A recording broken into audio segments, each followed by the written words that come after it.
Il y a eu un changement de lumière là. Attends, non, on est chez Ous, du coup je sais pas trop comment ça se passe. C'est pour ça aussi que c'est bancal, c'est parce que je ne sais pas agrémenter l'arrière-plan, c'est chez Ous. Bon, on va faire comme si la lumière n'avait pas bougé.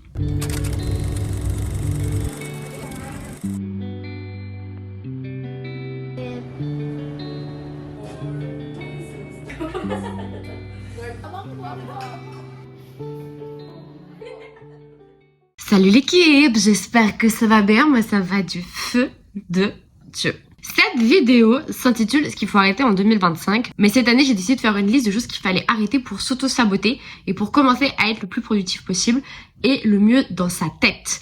2024, je me concentrerai cette année sur ma productivité et mon travail. 2025, c'est sur ma santé mentale parce que elle m'empêche sur certains points d'avancer et le but est de régler tout ce qui se passe là-dedans pour être plus productif dans la vie. Donc cette année, il y a beaucoup de vidéos qui vont tourner autour de la santé mentale, des maladies psychologiques, de ce que j'ai pu avoir, de ce que je pourrais peut-être potentiellement avoir, de ce que mes copains, mes copines ont. Et je vous ai fait une petite liste des choses qu'il fallait commencer à faire en 2025 ou plutôt arrêter de faire, enfin un peu des deux, pour pouvoir régler au mieux ce qui se passe là-dedans. Donc prenez une petite infusion ou un petit thé et c'est parti. Première chose qu'il faut arrêter en 2025, c'est de se comparer constamment aux autres. Messieurs, dames, vous êtes uniques. Messieurs, dames et les autres d'ailleurs. Vous êtes uniques, chaque personne est unique et je me suis comparée pendant beaucoup trop d'années aux autres. Si bien que j'en ai oublié qui j'étais et j'en ai oublié moi-même. Donc arrêtez de vouloir vous comparer aux autres, à part pour les bonnes choses et les bonnes décisions de la vie. Style, vous avez quelqu'un qui est parfait vous-même à côté de vous. Le jour où vous le trouvez, téléphonez-moi, je serai impatient de comparer deux personnes qui se ressemblent en tout et pour tout. Deuxième point qu'il faut arrêter de faire en 2025, c'est tolérer les relations toxiques. Et quand je parle de relations toxiques, je ne parle pas que dans le cadre amoureux. Figurez-vous que bon nombre de vos amis ou de membres de votre famille ont une relation toxique avec vous, mais que vous ne le voyez pas ou que vous l'excusez parce qu'il y a des liens amicaux ou des liens du sang. La famille de sang ne veut pas dire la vraie famille. Attention, deux choses totalement différentes. Ensuite, les amitiés.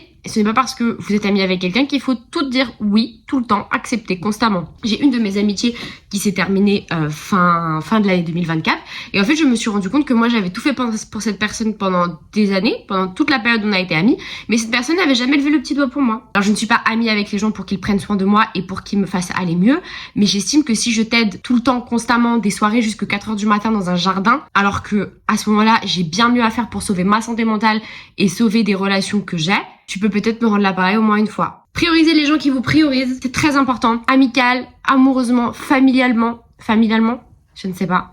Mais on arrête en 2025 de tolérer des relations toxiques. On dirait les TikTok des bonjour jeune entrepreneur. Tu veux gagner des millions par mois? C'est simple. Bah voilà, je me fais tellement pas avoir par ces vidéos-là que j'arrive même pas à les sortir. Ensuite, troisième point, très important, ne pas négliger sa santé mentale. Et pour ne pas négliger sa santé mentale, il faut aussi faire un topo de ce qui se passe là-dedans. Personne n'est né avec un logiciel qui expliquait comment fonctionnait le cerveau, une notice, une liste de courses, que sais-je. Tout le monde est né avec un cerveau sans aucune notion de comment ça se passe. Aller voir un psy ne veut pas forcément dire que vous avez des problèmes, ça veut juste dire qu'il vous faut les cartes pour développer au mieux ce que vous avez dans la tête, comprendre pourquoi certaines choses tournent d'une façon différente que le voisin ou la voisine, et apprendre à faire en sorte que là-dedans, ça tourne de façon normale et bien pour vous, positive, que votre cerveau soit au service de votre corps et pas l'inverse, voyez-vous? Que votre cerveau soit au service de votre travail, de vos relations, de votre santé, d'être sain et pas l'inverse. Donc vous pouvez aller voir un psy et vous pouvez surtout mettre des mots sur votre santé mentale parce que c'est pas parce qu'on arrive encore à marcher et à respirer et qu'on n'a pas le moindre virus dans le corps qu'on ne peut pas être malade dans la tête. Ensuite, en 2025, par pitié, s'il vous plaît, messieurs, dames et les autres, arrêtez de remettre vos rêves et vos projets à plus tard. Ça suffit de dire je n'ai pas le temps, je n'ai pas les moyens, je n'ai pas ceci, je n'ai pas cela. Vous changez le business plan. Vous essayez de réfléchir à comment ça va se passer quand vous aurez 1000 balles de plus pour pouvoir lancer ce projet. Vous réfléchissez à comment atteindre ce rêve et vous travaillez dessus. Même s'il n'arrive pas demain parce que financièrement c'est pas possible ou que le temps ne le permet pas, faites en sorte qu'au moment où toutes les cartes soient bien mises, que tout soit bien goupillé, tout soit prêt pour pouvoir le faire. Et ça va vous faire gagner un maximum de temps. Parce que là, moi je suis en train de faire un projet avec des potes, je sais que si j'attends le moment où j'aurai les sous, on va commencer à ce moment-là et ça va nous prendre du temps.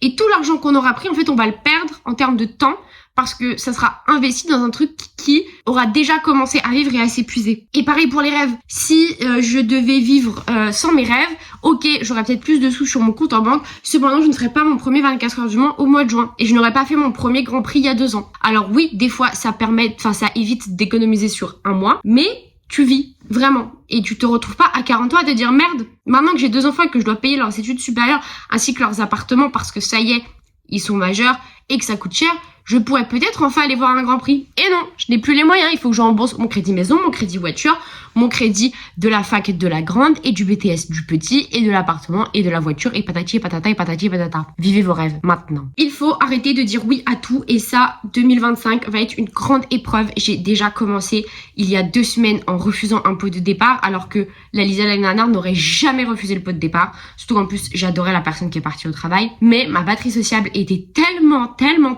morte qu'il m'était impossible de me rendre à cette soirée. Je savais très bien que j'allais passer un mauvais moment, que j'allais être un mauvais élément dans la dynamique de groupe et que ça allait très mal se passer. Donc j'ai appris à dire non. C'est super compliqué. Dire non, c'est vraiment une étape pour moi. C'est un truc que j'ai fait parce que j'ai pas envie de blesser les gens et j'ai pas envie de faire mal aux gens et j'ai pas envie de paraître pour la fouteuse de merde ou la mauvaise ambiance sur pattes ou quoi que ce soit. Donc des fois je vais à des choses en étant pas bien et du coup en ramenant une mauvaise ambiance que je n'aurais pas ramené en ne venant pas et je n'aurais pas été pas bien et le lendemain au travail j'aurais été heureuse parce que je me serais reposée la veille et j'aurais pas été malheureuse et en fait ça engrange tellement de choses négatives de dire oui alors qu'on voulait ne pas être négative en le disant. Il faut que j'apprenne à me prioriser sur ces moments-là et à dire non. Désolée, c'est pas possible. Donc là, j'ai envoyé un message à la personne qui est partie. Je dis, écoute, ma fille, je t'adore. Viens, on va boire un verre bientôt, mais ce soir, je vais pas pouvoir venir parce qu'en fait, je peux pas, j'explose avec les fêtes de Noël. On a été trimballés partout, on a vu trop de monde. Tu sais pas dire non pendant Noël parce que c'est les fêtes, etc. Donc là, j'ai besoin de prendre l'air. Et elle m'a dit, ok, pas de souci, je comprends. Prends soin de toi. Et en plus, en disant non à des choses à cause de ta batterie sociale, tu verras les gens qui sont importants dans ta vie et qui seront là pour toi, ton bien-être, ta santé mentale et pas juste aller faire la fête ou juste, eux, ils allaient pas bien, du coup, ils avaient besoin de te voir. Une pierre, 2 coups. Prochaine chose. En 2025, on arrête surtout de sauter des repas et de pas manger. Un corps pas sain ou un corps pas en forme ou un corps qu'on détruit ne permet pas d'être bien dans sa tête. Je repetit déjeune depuis le début d'année. Je vais bien. Je me réveille mieux le matin quand je petit déjeune. J'ai plus d'énergie le matin. C'est bête, hein, mais oui, c'est le cas. Et je ne sais pas pourquoi je petit déjeuner plus parce que j'avais pas foncièrement faim le matin, mais c'est en mangeant que la faim arrive et c'est surtout en s'adaptant et en prenant tous les jours que ça revient. Et j'essaye un maximum de pouvoir manger de façon équilibrée par mes semaines d'école. Vous le voyez dans les vidéos des Zozos. Si vous n'êtes pas abonné à la chaîne YouTube des Zozos, c'est un truc qu'il faut arrêter de faire en 2025, ne pas être abonné. Donc on s'abonne à la chaîne YouTube des Zozos. Le lien est dans la description ainsi que ceux de tous mes réseaux sociaux dans mon Linktree. En 2025, on arrête d'avoir peur de sortir de sa zone de confort. C'est comme ça qu'on fait les meilleures rencontres, qu'on découvre les meilleures choses, qu'on découvre les meilleurs sujets. Tu vois, moi là aujourd'hui, je suis célibataire. Regarde bien la personne qui va rentrer dans ma vie. Si il ou elle ne connaît pas le sport automobile, je l'emmènerai en circuit. Même si ce n'est pas sa zone de confort. Parce qu'après, cette personne-là va comprendre pourquoi c'est important pour moi dans ma vie. Elle va forcément tomber amoureuse du sport automobile puisque cette personne-là sera tombée amoureuse de moi. Mon ex, il m'a mis au VTT de descente. C'était pas ma zone de confort, hein. À en faire, on en a fait une fois, c'était génial. À regarder, j'aurais jamais imaginé aimer ça. Maintenant, j'adore. Je suis abonnée à 1000 trucs sur Instagram de VTT de descente et d'enduro. Sors de ta zone de confort. Même pour le travail. Fais des trucs que t'aurais jamais pensé faire. Va à des endroits où tu te serais jamais dit que tu irais. Pars tout seul.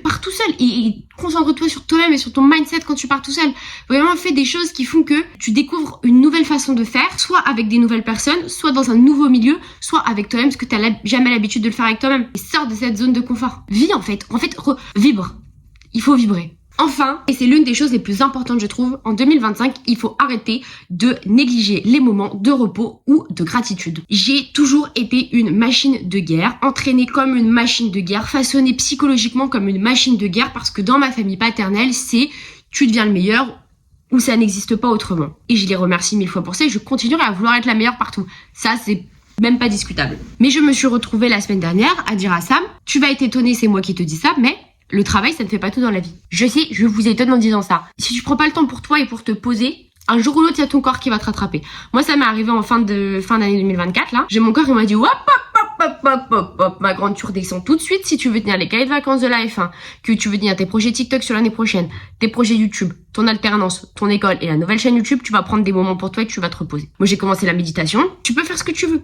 Mais trouve un moment pour toi, pour éveiller un peu ton esprit et ton cerveau, que ce soit du sport, quand je vais courir vraiment, genre je réfléchis à 1000 choses même si j'ai de la musique, que ce soit de la lecture, que ce soit de l'art thérapeutique, que ce soit de la méditation comme on a dit tout à l'heure, que ce soit juste aller se promener 20 minutes par jour le matin tranquillement en buvant ton café, comme ça tu perds pas de temps dans ta journée, peu importe, trouve des moments de repos pour toi. Repos, ça veut pas dire assis devant la télé, dans un canapé. Tu peux faire du repos qui est productif. Tu peux faire du repos. Regarde, moi, j'ai fait mon bullet journal. Ça me permettait de me reposer psychologiquement. Ça me permettait de dessiner, d'ouvrir ma créativité, d'ouvrir mon cerveau au monde et de me permettre de broder plus tard grâce à ce bullet journal qui, en fait, à ce moment-là, était un outil de repos et de relaxation personnelle. Va voir tes amis dans un cadre chill. Juste aller boire un thé avec des copines à 16h. Ok, tout le monde n'est pas libre à 16h, et bah à 18h, ou alors le week-end, ou va bruncher dimanche matin. Il y a 1000 façons de prendre du temps pour soi et pour se reposer, et c'est exactement ce qu'on va essayer de faire cette année. Et j'espère pouvoir vous montrer un peu sur YouTube là où on en est, parce que je trouve ça si important d'évoluer ça avec vous et de vous montrer, parce que je vous ai toujours montré la machine de guerre, je vous ai toujours montré comment les machines de guerre, ça m'avait détruit aussi. On a vu la vidéo sur ma dépression, sur l'anxiété, etc. Et aujourd'hui, maintenant que je suis sortie à 90% de mes problèmes de santé mentale, je trouve ça trop important qu'on puisse finir le travail ensemble et que je vous montre que c'est possible et que à 24 ans, en étant une petite nana, je peux le faire, donc vous pouvez le faire aussi. Et c'est ça qui est important finalement dans la vie, c'est se rendre compte qu'on peut tous faire des grandes choses en étant des toutes petites bouts. J'espère que toute cette série sur la santé mentale va vous plaire. Moi, j'ai trop hâte de partager ça avec vous. Normalement, si tout va bien, on va faire une vidéo par semaine cette année, chose que j'avais pas promis l'année dernière et j'avais même dit que ça allait être compliqué l'année dernière.